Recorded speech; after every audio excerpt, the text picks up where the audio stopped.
Olá, segundo ano. Então, essa é a nossa aula da semana do dia 15 a 19. O assunto é História e Cultura Afro-Brasileira e Indígena, tá? Então, para começar, eu separei aqui uma imagem. A gente vai falar um pouco sobre os fundamentos históricos, as lutas de indígenas e negros. Então, no Brasil do século XIX, todo o século XIX foi marcado por profundas alterações sociais, políticas e econômicas. A questão racial apresentou-se como um dos elementos determinantes para as configurações da sociedade e do Estado brasileiro.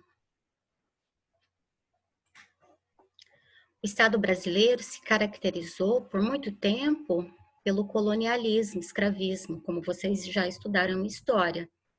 Suas regras foram ditadas por Portugal e tudo o que se produzia era para o sustento da metrópole. Dessa maneira, os indígenas, inicialmente, e os negros, posteriormente, foram escravizados e coisificados, sendo excluídos do acesso à riqueza produzida no país. Uma das consequências dessa constituição histórica é que o Brasil tornou-se um dos países com a pior distribuição de renda e com a maior desigualdade racial do planeta. E, mais grave, com a perpetuação dessa condição até hoje, até o século XXI. Entretanto, para além desse racismo residual, conforme nomeado por Florestan Fernandes, o que vemos é a permanência de exclusão racial e atitudes preconceituosas ressignificadas no cotidiano, corroborando a manutenção da miserabilidade das populações negras. De outra parte, pois há especificidades, os povos indígenas frequentemente se veem às voltas em conflitos acirrados na defesa de suas formas de sobrevivência e cultura, que exigem do Estado brasileiro uma intervenção qualificada nas disputas de terras, por exemplo, não apenas nas disputas de terras, né? Vocês devem estar acompanhando os protestos que estão acontecendo nos Estados Unidos e também alguns protestos aqui no Brasil em relação àquele menino que morreu, que caiu do prédio, né? Será que se fosse o contrário, com 20 mil reais, a empregada teria saído da cadeia? Ela nem teria dinheiro para isso, né? Com isso, as populações negras e indígenas no Brasil sofrem preconceitos raciais e encontram-se impedidas de acessar bens e serviços, como saúde, educação, segurança e emprego.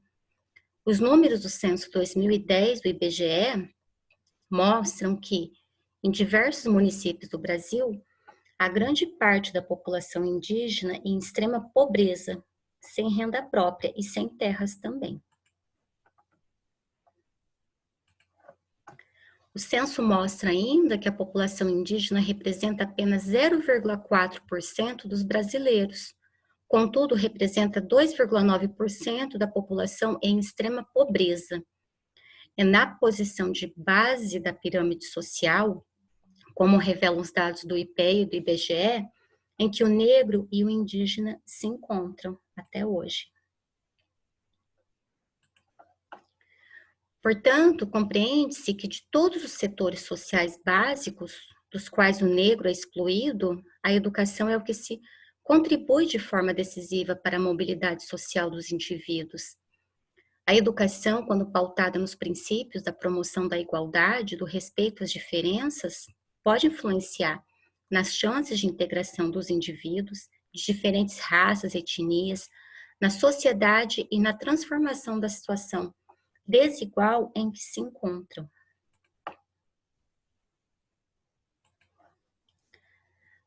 A sociedade brasileira tem revelado nos últimos tempos o surgimento e o crescimento de novas forças sociais, nascidas nas décadas de 60, 70, influenciada pelo consenso mundial de que os direitos humanos devem ser os princípios fundamentais de uma sociedade livre, harmônica e justa.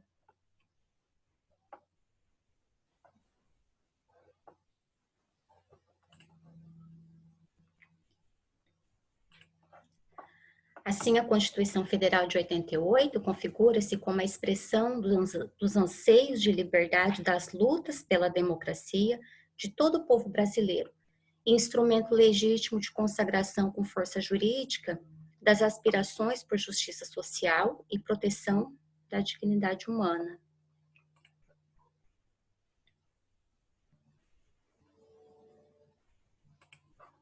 O Estado brasileiro passa a se reconhecer racista a partir das lutas e reivindicações dos movimentos sociais e, em 21 de março de 2003, institui a Secretaria de Política de Promoção da Igualdade Racial. Com essa instituição, estados, municípios e o Distrito Federal passam a se organizar rumo ao estabelecimento de políticas de inclusão educacional.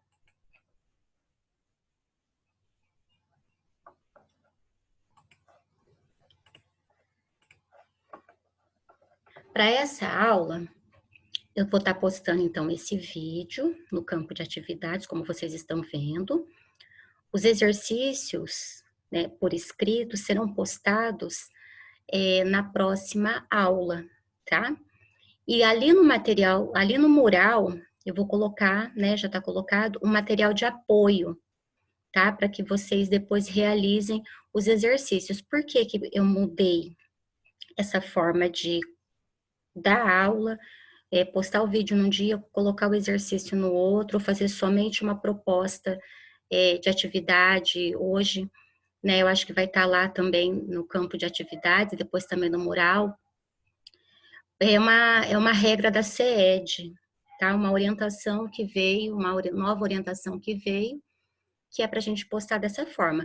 Então, assim como essa aula, né, tá postada aqui no campo de atividades, no mural, então, vai estar o material de apoio e também os slides que eu usei nessa aula. E na próxima aula eu posto, então, as atividades para serem realizadas, tá? Lembrando que essa aula é a presença de vocês da semana do dia 15 ao dia 19 de junho agora. Então, são 2 presenças a realização desses exercícios. E não deixe de fazer o exercício também, a atividade proposta na aula passada, tá? Por hoje era só.